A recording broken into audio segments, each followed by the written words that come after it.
So with the gas tank out, I've got really nice, easy access to the leaf spring shackle bushings.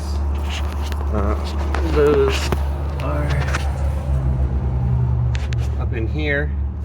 On our rig, I don't know if you can see it, there it is. Those shackle bushings are rotten.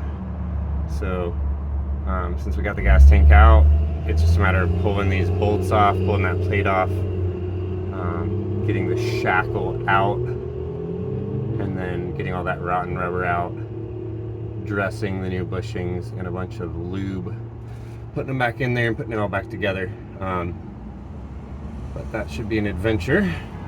And right now I am working on putting in some brand new shock absorbers. All you gotta do is get in here. Got a 14mm eye on each end. Once you pull those little bolts, this whole assembly just comes out, and you just put a new one straight in. It's super straightforward, but got to make sure that you have the axle supported when you do that, because the axle is what holds the shock's what holds the axle from dropping to the floor. So if you don't have the axle supported when you do this, as soon as you take out the old one, your axle is going to drop to the ground. So yeah, here's the new one, and there's the old one.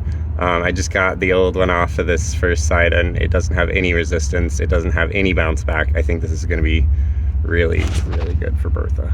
So once you get the bolts out of these guys, it really is just a matter of pushing it off of the old and onto the new. If you're having trouble, you might have to take some weight off your axle, but I just smack it around a little bit and it comes right out of there. So, replacing these leaf spring shackle bushings. Got a jacket way up under the pumpkin. I had it high enough that I was kind of uncomfortable being under here. And then putting jack stands under the frame on both sides in front of the axle. Lowering it down until the axle bottoms out is the key here. I didn't have it quite high enough, so I kept having to raise it a little more. Just go for it. And then I've got this shackle right here kind of coming out. I had to cut some of the foam that someone put on here to protect the truck long ago. I'm gonna try to get that shackle off, and we'll see if we can get the bushings changed.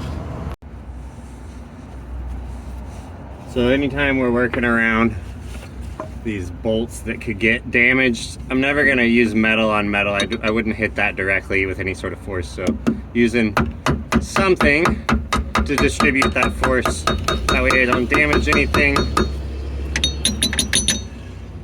Looks like I'm gonna have to cut out a little more of this foam, but we're almost there.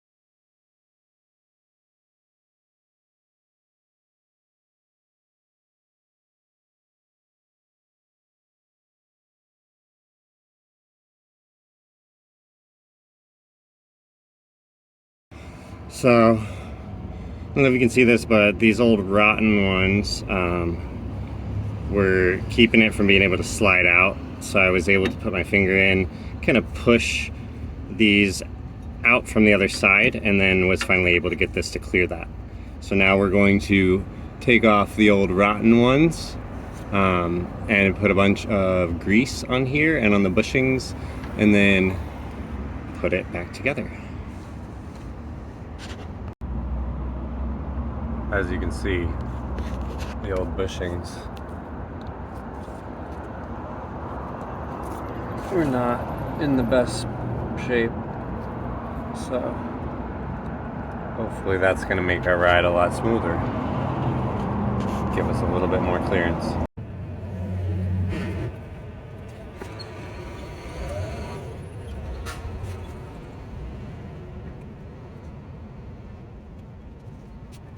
Really important that you get enough grease on here so that it's easy.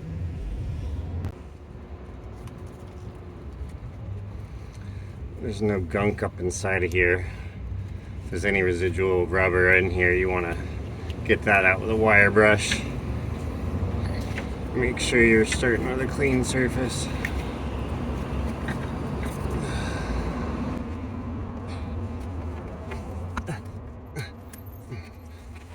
Resistance here.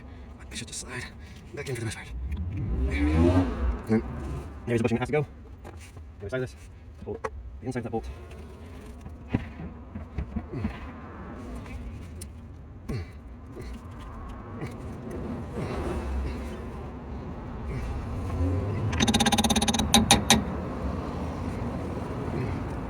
Alright, so got the new bushings in there.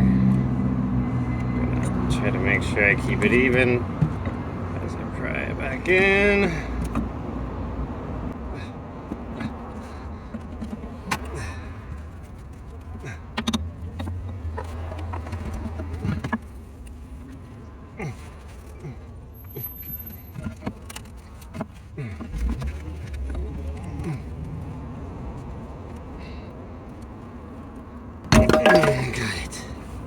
So this top bolt doesn't really want to come in based on the angle it's at here, but if I can get it far enough that I can thread that nut onto it, it'll tighten itself up here.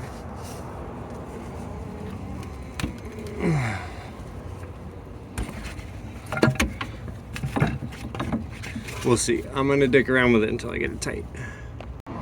So I don't know how well this will come through, but I was having issues with this space being too close together, so I needed to drop the axle a little bit more once I was going to put it back together. So I took my bottleneck jack and I put it in the space between the frame up here and the leaf spring, and I was able to use the bottleneck jack to push the leaf spring back down to get the shackle on here.